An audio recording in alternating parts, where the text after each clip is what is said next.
लोग ground to ground projectile motion पढ़ने वाले। तो चलिए शुरू करते हैं। तो प्रोजेक्टाइल मोशन होता क्या है देखेंगे ध्यान से। प्रोजेक्टाइल मोशन क्या होता है, देखिए जब कोई बॉडी को है ना एक्स डायरेक्शन मतलब पॉजिटिव एक्स डायरेक्शन में उसको वेलोसिटी और वाई पॉजिटिव वाई डायरेक्शन में उसको वेलोसिटी मिल जाता है तब एक प्रोजेक्टाइल मोशन कहलाता है। दोनों एक साथ वेलोसिटी उसको मिल जाती है, ठीक है, दोनों डायरेक्शन में एक साथ उसको वेलोसिटी मिल जाता है तो एक प्रोजेक्टाइल मोशन हो जाता है। मतलब हम ऐसा भी कह सकते हैं जब कोई बॉडी आगे भी जाए ऊपर भी जाए एक साथ, है ना, आगे और ऊपर फेंका जाए एक साथ है ना, तब एक प्रोजेक्टाइल मोशन रहेगा। हम ऐसे तो फेंक नहीं सकते हैं, तो हम कैसे फेंकते हैं, हम अगर ऐसे पत्थर को ऐसे कोई पार्टिकल को ऐसे फेंक देते तो प्रोजेक्टाइल मोशन हो जाता है। यहाँ पर थीटा एंगल से फेंकेंगे हॉरिजॉन्टल से, यहाँ पर कंपोनेंट मिल जाएगा, है ना, ठीक है। तो यहाँ पर ये वाई डायरेक्शन ये एक्स डायरेक्शन, इसका रिजल्टेंट कहाँ होगा, इस डायरेक्शन में होगा, ठीक है, तब प्रोजेक्टाइल मोशन हो जाएगा। जब हम प्रोजेक्टाइल मोशन को स्टडी करते हैं, ठीक है, जब हम प्रोजेक्टाइल मोशन को स्टडी करते हैं तब एयर रेजिस्टेंस को हम नेग्लेक्ट कर देते हैं। एयर रेजिस्टेंस नहीं है, ठीक है, जब तक क्वेश्चन में बोला ना हो, ठीक है, तब तक एयर रेजिस्टेंस को हम नेग्लेक्ट कर देते हैं, ठीक है। और वेरिएशन ऑफ जी को भी हम नहीं मानते, ठीक है, वेरी करेगा जी मतलब एक्सीलरेशन ड्यू टू ग्रेविटी, उसको भी हम नहीं मानेंगे। जी को क्या लेंगे क्वेश्चन के हिसाब से 10 मीटर पर सेकेंड स्क्वायर यानी तो 9.8 मीटर पर सेकेंड स्क्वायर, ठीक है, ठीक है। अगर एयर रेजिस्टेंस नेग्लेक्ट कर दिया जाए, है ना, तो वो जब नीचे टकराएगा, है ना, मतलब इसी लेवल पे इसी ग्राउंड लेवल पे टकराएगा तो उसका नीचे की तरफ वेलोसिटी v हो जाएगा, सेम ही रहेगा, है ना, और हॉरिजॉन्टल वेलोसिटी भी u ही रहेगा इस डायरेक्शन में, ठीक है। और आपको ये ध्यान रखना है कि हॉरिजॉन्टल में क्या ध्यान रखना है ये कि हॉरिजॉन्टल में आपका वेलोसिटी कांस्टेंट रहता है, वेलोसिटी कांस्टेंट रहता है, ठीक है, हॉरिजॉन्टल डायरेक्शन में, ठीक है। तो चलिए क्वेश्चन की तरफ बढ़ते हैं। तो आप देख ही सकते हैं क्वेश्चन को, बड़ा ही बेसिक सा क्वेश्चन, ठीक है, इसी से मैं आपको सिखाऊंगा, ठीक है।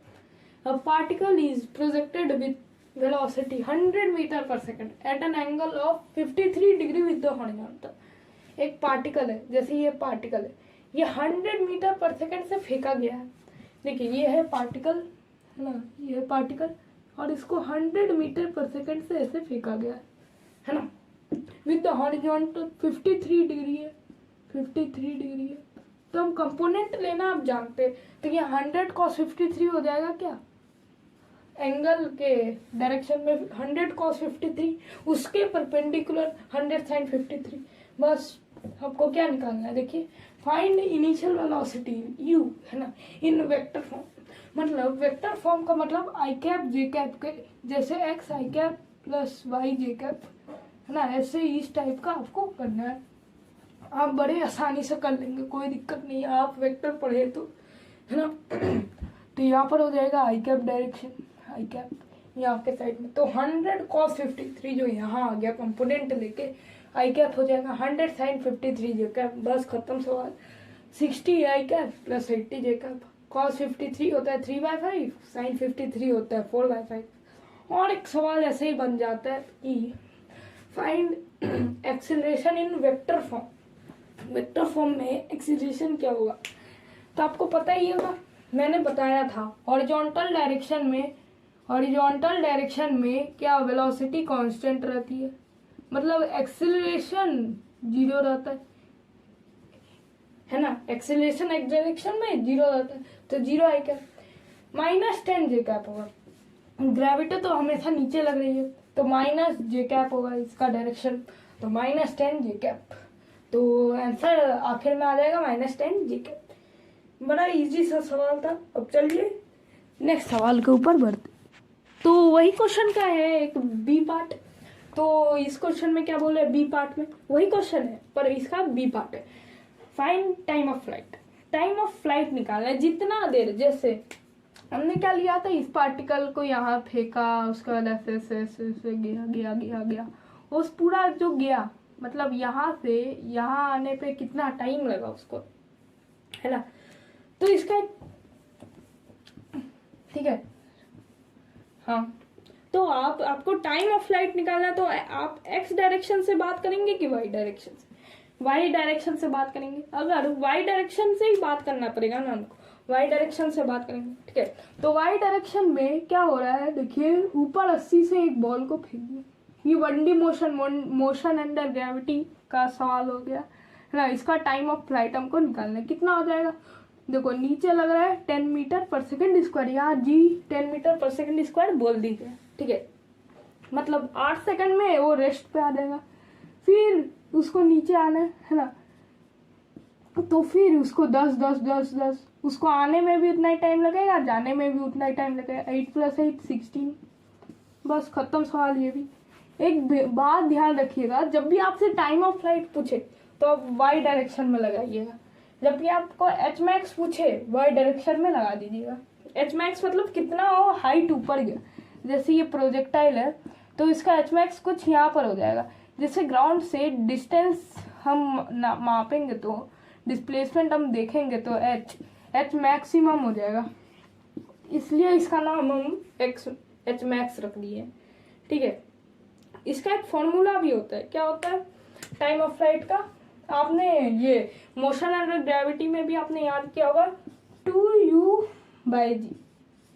आपको अब कैसे याद रखना है, इसमें आपको इंक्लाइंड प्लेन में भी सवाल करने में आसानी रहेगी। प्रोजेक्टाइल ऑन इंक्लाइंड प्लेन आपको क्या करना है, कैसे याद रखना है, 2u/ay, ऐसे याद करेंगे, बहुत फायदा होगा, ठीक है। इसी से फॉर्मिंग 2θ/g, ठीक है, समझ गए, sin 2θ/g, ठीक है। और एच मैक्स का फॉर्मूला मैंने बताना भूल गया था, क्या होता है, यूएस का sin स्क्वायर θ/g, बस खत्म, है ना। देखिए ये आर मैक्स का पता है, रेंज कब मैक्सिमम होता है, 45 डिग्री पर, ठीक है, 45 डिग्री पर। इसमें नीट से सवाल आते हैं, ठीक है, कभी कभी 1-2 बार।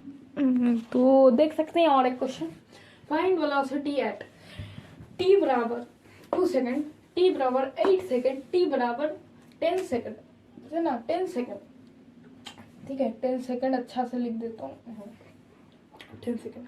तो हमारा क्या चल रहा था, देखिए एक पार्टिकल है, उसको 100 से फेंका, उसका एक्स डायरेक्शन में कितना हो जाएगा 60 और वाई डायरेक्शन में 80।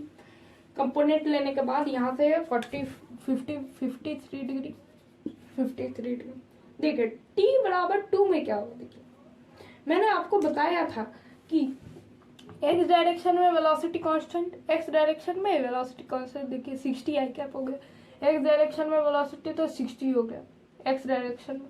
वाई डायरेक्शन का क्या होगा, देखिए वाई डायरेक्शन में क्या होगा, देखिए एक ठो ये वर्टिकली अपवर्ड मोशन बनेगा, तो 2 सेकंड में क्या होगा, नीचे लग रहा है 10 मीटर पर सेकंड का ये रिटार्डेशन, तो कितना लगेगा 2 सेकंड में क्या होगा, उसका वेलोसिटी 60 हो जाएगा, 60 मीटर पर सेकंड वाई डायरेक्शन में भी। तो इसका आंसर बन जाएगा 60 आई कैप प्लस 60 जे कैप, सिंपल से। वैसे ही 8 सेकंड का लिए भी देख सकते हैं, 8 सेकंड में क्या होगा, ये रेस्ट पे आ जाएगा, बोलिए 10 मीटर पर सेकंड का रिटार्डेशन लगा, 8 सेकंड के बाद वो रेस्ट पे आ जाएगा, सिंपल सा बात है, ठीक है। और 60 आई कैप हमेशा कांस्टेंट रहेगा, सिंपल सा बात है। t = 10 सेकंड में क्या होगा, 60 आई कैप हो गया, 60 आई कैप। और इसका क्या होगा, ये वाई डायरेक्शन का क्या होगा, देखिए वाई डायरेक्शन में वो 8 सेकंड में वो रेस्ट में आ गया, है ना। रेस्ट में आने के बाद उसके बाद नीचे भी तो गिरेगा, हाँ नीचे भी गिरेगा। उसके बाद क्या होगा, नीचे एक्सीलरेशन 10, 2 सेकंड के बाद क्या होगा, इसका वेलोसिटी कितना हो जाएगा 20 हो जाएगा, 20 मीटर पर सेकंड। तो इसका क्या हो जाएगा 60 आई कैप प्लस 20 जे, सिंपल सा, एकदम सिंपल सा सवाल था। तो और एक क्वेश्चन यहाँ पर लेते हैं, फाइंड इम्पल्स, ठीक है, फॉर एंटायर मोशन। और इसमें बोल दिया मास है, सपोज कर लीजिए 1 kg। तो इम्पल्स क्या होता है, चेंज इन मोमेंटम। मोमेंटम क्या होता है, अभी इतना डेप्थ में नहीं जाना, अभी फॉर्मूला बस जान लीजिए, मास इनटू वेलोसिटी, ठीक है। इम्पल्स क्या होता है, चेंज इन मोमेंटम, मतलब momentum final minus momentum initial, simple सा बात, ठीक है। मोमेंटम फाइनल कितना हो जाएगा, ठीक है, मोमेंटम फाइनल हो जाएगा, मास है 1 kg, और वेलोसिटी फाइनल कितना हो जाएगा, देखिएगा ध्यान से। मैंने आपको फर्स्ट पेज में बताया था, हम लोग एयर रेजिस्टेंस को नेग्लेक्ट करते हैं, इसमें बोला भी नहीं है एयर रेजिस्टेंस है, मतलब ये हॉरिजॉन्टल डायरेक्शन में तो 60 आई कैप फिक्स है, हाँ 60 आई कैप। और जब वो ध्यान से सोच के देखिएगा, जब वो टकराएगा तब नीचे की तरफ 80 वेलोसिटी देगा, मतलब -80 जे कैप हो जाएगा। सिंपल सा बात है ना, -80 जे कैप, बस -80 जे कैप बस लिख दिया। मोमेंटम इनिशियल कितना हो जाएगा, मास इनटू वेलोसिटी इनिशियल, है ना, इनिशियल वेलोसिटी। तो कितना हो जाएगा 60 आई कैप प्लस 80 जे कैप, 60 आई कैप प्लस 80 जे कैप। आपने जिस पहला क्वेश्चन में निकाला था वैसे ही। तो momentum final minus momentum initial कितना हो जाएगा, देखिए 60 आई कैप माइनस 80 जे कैप माइनस 60 आई कैप प्लस 80 जे कैप कितना हो जाएगा 60 आई कैप माइनस 80 जे कैप। तो ये कितना माइनस पे आ जाएगा, -60 आई कैप, ये प्लस इंटू माइनस माइनस -80 जे कैप, बस -60 आई कैप प्लस 60 आई कैप से कट जाएगा तो -60 जे कैप आ जाएगा इसका करेक्ट आंसर। ठीक है, चेंज इन मोमेंटम हो जाएगा हमारा आंसर यही। तो देखिए वही क्वेश्चन जी, है ना, find when velocity vector becomes perpendicular to acceleration. तो आपको पता ही होगा खाली वाई डायरेक्शन में नीचे की तरफ जी लगता है, हाँ नीचे की तरफ जी लगता है। तो हमने क्या किया, 100 से फेंका था, फिर 60 या 80, ठीक है। वो प्रोजेक्टाइल ऐसे कुछ करेगा, ठीक है, ऐसे करके जो पाथ दिखाया ऐसे।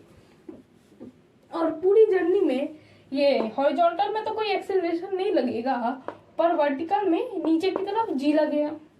और इसका हम हाईएस्ट पॉइंट पे देखें, हाईएस्ट पॉइंट पे देखें तो इसका वेलोसिटी ऊपर की तरफ 0 हो जाएगा, फाइनल वेलोसिटी, जैसे हमने वो वाला एच मैक्स वाला क्वेश्चन में किया था, है ना, 80 80 80 80, मतलब 8 सेकंड में उसका वेलोसिटी क्या हो जाएगा 0, मतलब आगे में बस वेलोसिटी बचेगा। मैंने बोला था आगे वाला वेलोसिटी हमेशा कांस्टेंट रहेगा, हॉरिजॉन्टल वेलोसिटी। तो कुछ ऐसा डायग्राम बनेगा, देखिए हाँ, यहाँ है 60, है ना, हॉरिजॉन्टल वेलोसिटी, और यहाँ है एक्सेलरेशन जिसके बीच में 90 डिग्री का एंगल बन रहा है।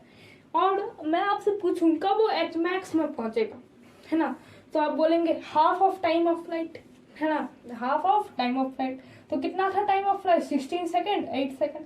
और आप एक मेथड से कर सकते हैं जिसका नाम है डॉट प्रोडक्ट वाला मेथड, है ना, वो मेथड से इतना जरूरत नहीं है करने का, ठीक है, इजीली हो जा रहा है, तो वो वाला मेथड का है कनेक्ट। तो चलिए और नेक्स्ट क्वेश्चन, ठीक है। तो पहले आप ये वाला क्वेश्चन देखिए, ये वाला सेट, है ना, जो बॉक्स में ऐसे करके बनाया हुआ वो वाला क्वेश्चन देखिए। Find velocity at any time T, है ना, वेलोसिटी निकालना है एट एनी टाइम टी। तो हॉरिजॉन्टल का वेलोसिटी हमेशा कांस्टेंट 60 आई कैप ऐसे ही होगी, है ना। और वेलोसिटी इन वाई डायरेक्शन कितना हो जाएगा, फर्स्ट इक्वेशन लगा दो, v y is equal to u y plus a y t. तो कितना आ जाएगा, देखिए इस वाला केस में कितना था यहाँ पर, देखिए ये था यहाँ का तरफ 100, यहाँ का तरफ 60, यहाँ का तरफ था 80, है। तो क्या आ जाएगा, इसको आप सॉल्व करेंगे तो 80 माइनस 10t, 80 माइनस 10t आ गया। हाँ, आपको क्या निकालना है एक बार करके दिखा देता हूँ। ये 60 किसका है, 10, देखो 60 किसका है, 100 cos 53 का, हाँ 100 cos 53 का 60 ना, तो 2 इंटू 100 cos 53 ले लेंगे, है ना। यू वाई है ना, तो ए वाई कितना हो जाएगा 10 मीटर पर सेकंड स्क्वायर, है ना 10, बस इससे आंसर निकल जाएगा। यू साइन, अच्छा हाँ सॉरी देखिए ये वाला हमने लिया है ना, हमको तो वाई डायरेक्शन से बात करना है, तो यहाँ कितना हो जाएगा 100 साइन 53, हाँ बोलिए हाँ, है ना। तो यहाँ कितना आ जाएगा 100 साइन 53 साइन थीटा की वैल्यू 53 डिग्री है, क्वेश्चन में गिवन है, ठीक है। तो u साइन थीटा बाई जी, इसमें ना क्वेश्चन बन जाता है जेई मेंस में, है ना, ऐसे ही रेशियो निकालने बोलेगा, ये निकालने बोलेगा, बहुत क्वेश्चन बन जाता है जेई मेंस में खासकर, है ना। तो ये फॉर्मूला आपको याद रख लेना। तो इससे भी 16 ही आंसर आएगा अपना, 16 सेकेंड, मतलब दोनों ही हमारा करेक्ट है। आपको ऐसे ही बोले टाइम ऑफ फ्लाइट निकालने तो आप ये वाले ये यूज करेंगे, ठीक है, ये वाला मेथड यूज करेंगे, ठीक है। अगर आपको कुछ रेशियो ये सब पूछ ले घुमा फिरा के, है ना, तो आप ये वाले फॉर्मूला यूज करेंगे, घुमा फिरा के नहीं, मतलब रेशियो हेलो, ठीक है। तो चलिए सी पार्ट देखते हैं इसका, ठीक है। Find maximum height reached by the body, मतलब एच मैक्स पूछ रहा है। मैंने पिछले ये पेज में मैंने बताया था, जब भी एच मैक्स पूछे आपको वाई डायरेक्शन में लगा देना है। तो यहाँ था एक्स डायरेक्शन में था 60, 100 cos 53 होता है 60, और 100 sin 53 होता है 80, है ना। तो वाई डायरेक्शन में हम ये वाला थर्ड इक्वेशन मोशन का लगा सकते हैं।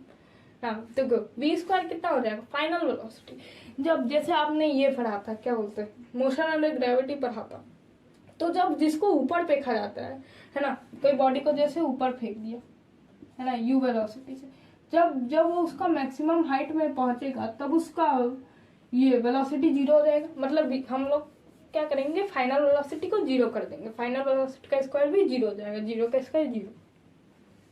तो you square plus 2s, you square कितना है 80, वाई डायरेक्शन में 80, है ना, प्लस 2s, है ना, 2 माइनस 2s लेंगे, माइनस 2gh लेंगे, ठीक है। माइनस क्यों माइनस, क्योंकि g नीचे लग रहा है, नीचे वाले को डायरेक्शन में हम नेगेटिव माने, तो माइनस 2, g का वैल्यू 10 रख दिया, इंटू s, बस खत्म सवाल।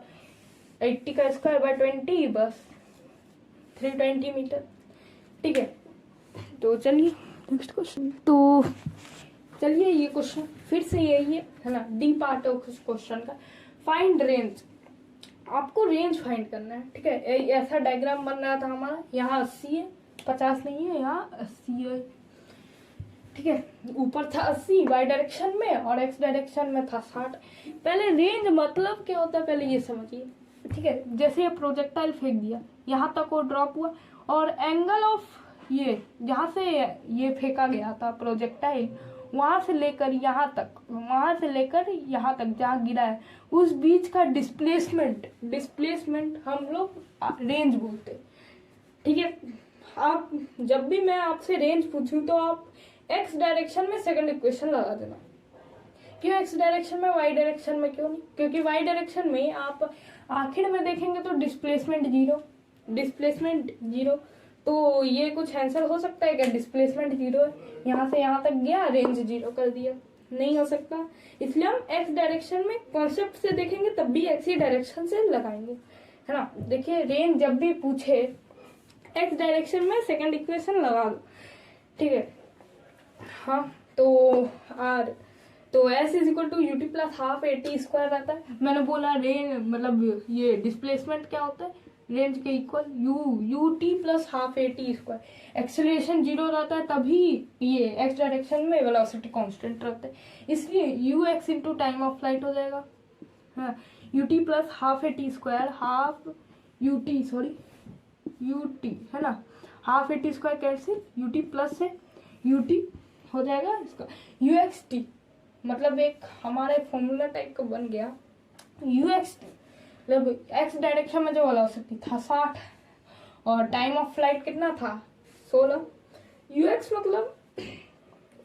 मतलब एक्स डायरेक्शन में कितना वेलोसिटी है, और टाइम मतलब टी मतलब टोटल टाइम, है ना, टी मतलब टोटल टाइम। तो इसका आंसर आ जाएगा 960 मीटर। तो और इसका एक फॉर्मूला भी बना सकते हैं, देखिए कैसे बनाएंगे, U X into time of flight. Time of flight का फॉर्मूला आपने पढ़ लिया है, क्या होता है time of flight, 2u sin theta by G, 2u sin theta by G, बस इसका बन जाए। तो फॉर्मूला क्या बन जाएगा, 2 आप U X into 2u sin theta by G कर देंगे। तो इसको आप अच्छा से सॉल्व करेंगे तो आपका आखिर में वैल्यू आएगा यू स्क्वायर 2 नहीं, U square sine square theta sine 2 theta by G, sine 2 theta by G, ठीक है, समझ गए, साइन 2 थीटा बाई जी, ठीक है।